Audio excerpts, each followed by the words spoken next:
En un escenario hipotético donde Ecuador se transforma en un Estado federal, el país experimentaría una reorganización política y administrativa significativa. Actualmente, Ecuador es una república unitaria, lo que significa que el poder se concentra en un gobierno central nacional sin divisiones autónomas a nivel local. Dale me gusta al video y suscríbete en este momento si quieres que Ecuador sea un país con prosperidad, justo y de oportunidades, para que el algoritmo haga recomendar a más personas en YouTube. Si Ecuador adoptara el federalismo, cada provincia tendría su propio gobierno con competencias y responsabilidades claramente definidas, permitiendo una gestión más cercana a las necesidades de sus habitantes. Quito, al ser la capital, enfrenta el desafío de equilibrar su autoridad histórica con la necesidad de promover una participación equitativa en la toma de decisiones a nivel nacional. Las decisiones mayoritarias ya no dictan el curso de las regiones, en cambio, cada estado tiene la libertad de avanzar según sus preferencias y necesidad. Esto implicaría una descentralización del poder, donde las decisiones no solo se tomarían en Quito, sino también en los gobiernos provinciales, cantonales y parroquiales. La autonomía de estas entidades subnacionales facilitaría la implementación de políticas públicas adaptadas a las realidades locales, promoviendo el desarrollo equitativo entre regiones. Además, se fomentaría la participación ciudadana al elegir directamente a sus representantes locales, fortaleciendo la democracia y la gobernanza. Sin embargo, este cambio también presentaría desafíos, como la necesidad de establecer un sistema de coordinación efectivo entre el gobierno central y las entidades subnacionales para evitar conflictos de competencia y asegurar la cohesión nacional.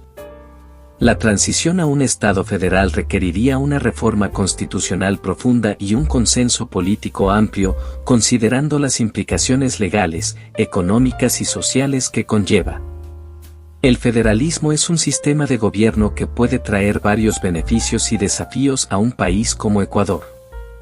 Aquí te presento un resumen de las ventajas y desventajas basado en la información disponible.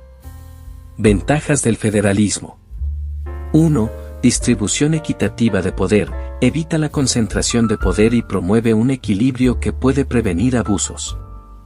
2. Adaptabilidad a las necesidades locales, permite que las decisiones se tomen a nivel local, adaptándose mejor a las demandas específicas de cada comunidad.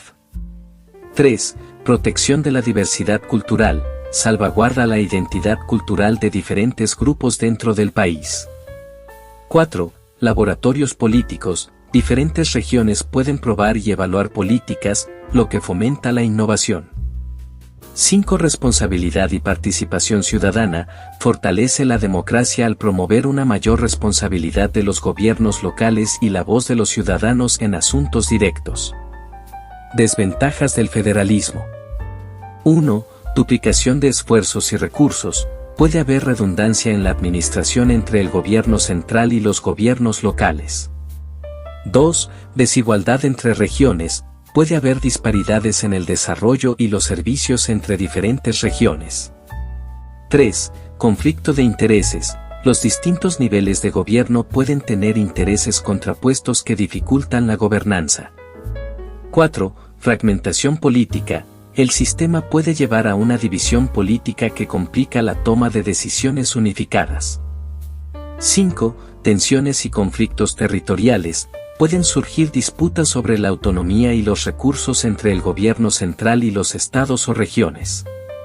Es importante considerar que estos puntos son generales y pueden variar según el contexto específico de Ecuador.